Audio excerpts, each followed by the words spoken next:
Your partner may be manipulating you without you even knowing. And this is a big issue that I see come up in way too many relationships. And the even more wild thing is, sometimes even the person doing the manipulating isn't fully aware that they're doing it. So listen up, because you could be in one of these dynamics right now and have no idea. And if you're watching this while you're single, then it is still very valuable information, because knowing the traps that people fall into in relationships is one of the best ways to avoid falling into them yourself. Plus, it might help your previous relationships make more sense to you once you're able to look through this lens. Now, one of the most common but least healthy dynamics in relationships is codependency. It is an unhealthy and emotionally exhausting dynamic where an attachment forms between two people based on some specific criteria. And today I'm going to talk about one potential dynamic that falls under the bigger umbrella of codependency. In most codependent dynamics, one person is hyperfunctional and ends up carrying more of the burden than the relationship, whether that's emotional labor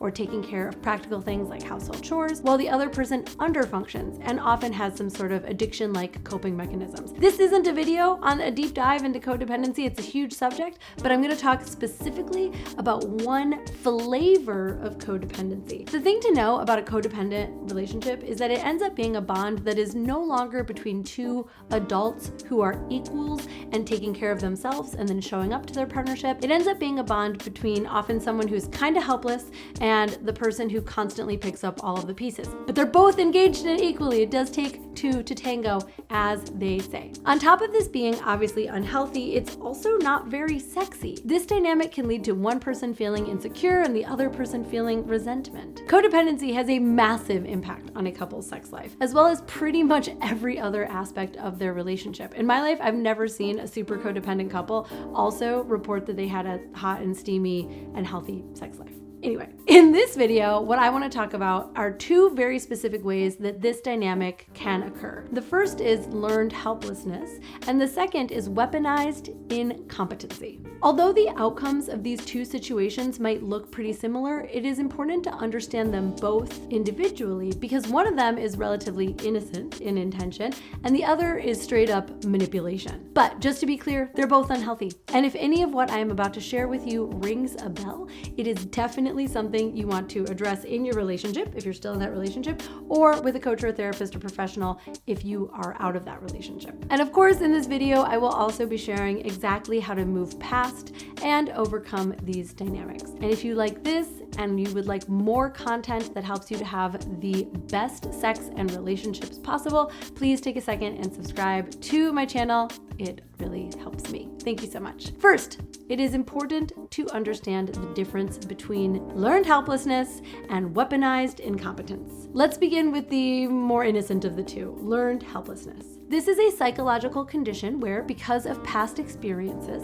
a person believes that they don't have control over their circumstances. They might feel weak and powerless, and those feelings lead to them being pretty needy and helpless in their personal relationships. Now, people with learned helplessness genuinely feel reliant on their partners to solve problems or handle responsibilities. For example, someone who's afraid of messing up the boring but important tasks like taking care of personal finances or preparing for a meaningful event. There are people who genuinely don't think that they will do a good job and therefore are afraid to take on the responsibility. Do you see how that sort of is like a self-esteem issue? Like, I can't do it. I'm helpless to figure it out. I need you to figure it out for me. A person who struggles with learned helplessness begins to feel emotionally dependent on their partner, and because of this, they can often struggle to voice their needs and express them clearly. They might not believe that they can do that either. If you're with someone like this, it may feel like you're always having to read into their moods and behavior. Like maybe it's your job to put the puzzle together on how it is that they're feeling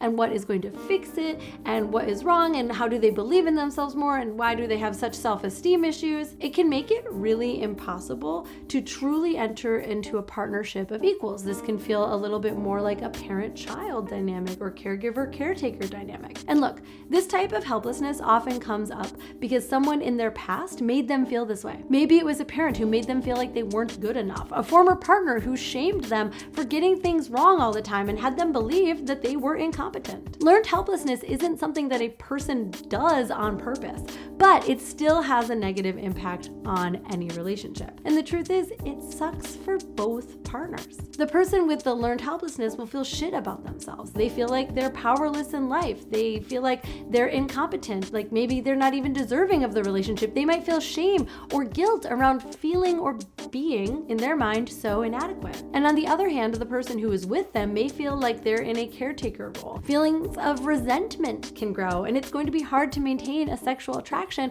when you feel like you're playing mommy or daddy and not in a kinky way.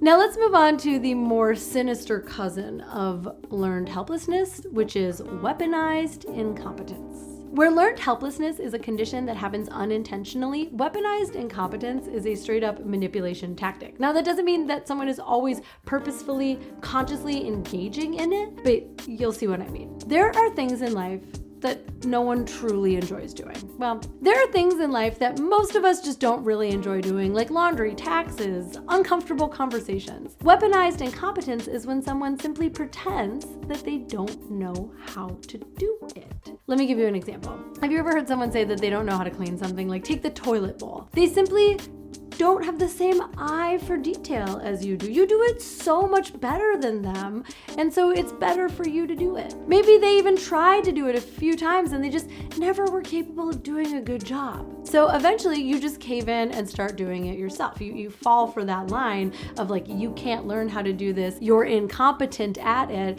and therefore I'll just take responsibility for it, even though if they're a functioning adult, they could probably figure it out for themselves. Now, in previous generations, and sometimes still today, this was something that was really common to see in parenting in particular. We would hear about a dad who would never change diapers because he just didn't know how to, right? I mean, come on, women are not born with a instruction manual on how to raise a child. There are things that we just simply learn how to do, and yes, learning is often uncomfortable. Learning takes effort, especially if we don't think that we're going to be very good at that thing. It is very uncomfortable to learn things and then not be good at them. But weaponized incompetence, simply put, is when someone plays dumb in order to get out of doing something that they don't want to do. Now, this isn't a gendered thing. This could be physical work. This could be household chores. This could be chores in the yard. This could be mental work, like planning dates and vacations. It can be more like emotional labor, like claiming that you don't know how to support your partner. You don't know how to talk to them about what it is that they're going through, instead of just making yourself available and like doing it imperfectly. It could look like putting in zero effort with your friends or your parents and then simply blaming them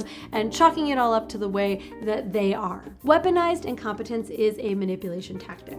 It is a tactic that allows for the quote-unquote incompetent person to avoid doing any of the work while still remaining in control over the situation. And that is a really important piece of the subject because that is what makes it so toxic. So whether your relationship contains learned helplessness or weaponized incompetence, the good news is that there is a way out. The thing that I like to remember is that often a manipulative person doesn't even realize on the surface that they're being manipulative. Like certainly I have been guilty of this. I have done things in my previous relationships trying to get a result that I wasn't even conscious of how problematic that behavior was. In times like that, as soon as I realized that what I was doing was problematic, I made amends, I apologized, I owned it, and then I tried to do it differently in the future. And that's exactly what I'm going to share with you next. How to move past these toxic coping mechanisms and learned behaviors and do better. Now listen, this is not in any way an excuse for manipulative behavior. And regardless of whether or not your partner realizes it, it is wrong. And you do deserve better. I only mention that because once a person realizes that their behavior is manipulative,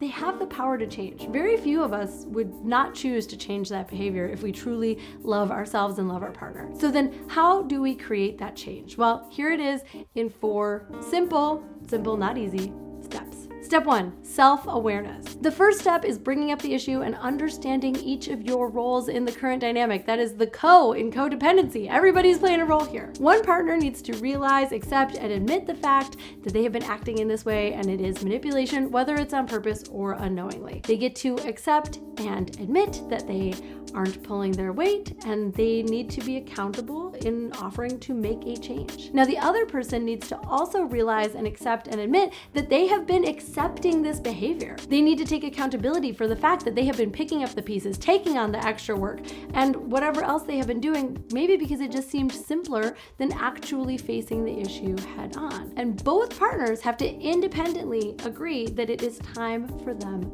to change, to grow, to heal, to do differently. Step 2, set boundaries.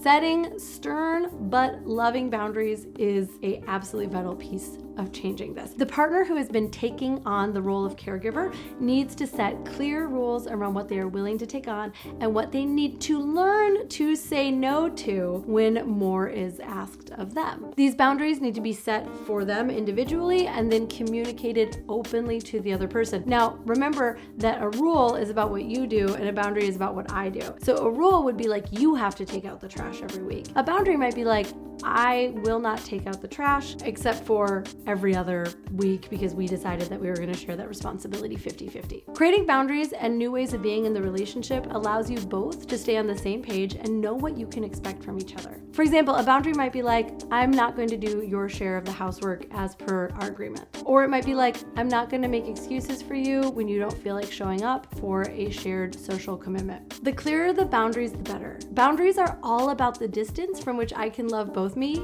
and you at the same time. Which brings me to step 3, encourage accountability. If you're both committed to making a change and ending the toxic pattern or codependency that exists between you, it is important to keep each other accountable. Remember all the things that were covered in the first step of self-awareness and let each other know when things are falling through the cracks. Both the person with learned helplessness or weaponized incompetence and their partner both need to hold themselves accountable to the fact that they have decided not to enter into this dynamic anymore. They both have to be responsible for their part of it, and we can lovingly call each other forward when we are falling short. And that leads me to my final step. Number 4, seek professional help. At the end of the day, these dynamics have deep roots in old wounds for most of us. And sometimes we can do the work on our own, but it is often achieved quicker with a therapist or a coach. These issues can be rooted in attachment styles for both partners, and if there's one thing we know about attachment styles,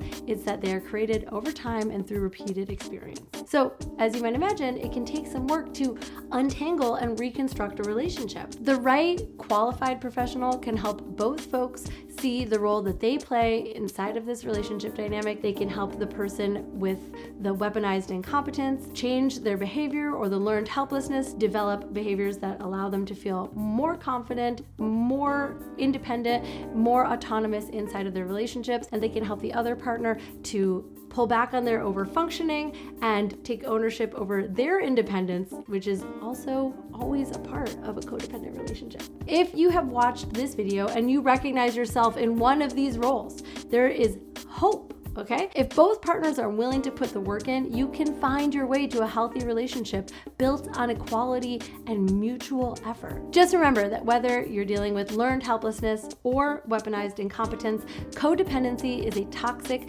and unhealthy relationship dynamic, and you both deserve better regardless of which side you're on. Let me know in the comments if you have ever been in a relationship like this and how you got out of it. And don't forget to subscribe while you're down there. I'm Caitlin V. Thank you for watching, and I will see you here next week.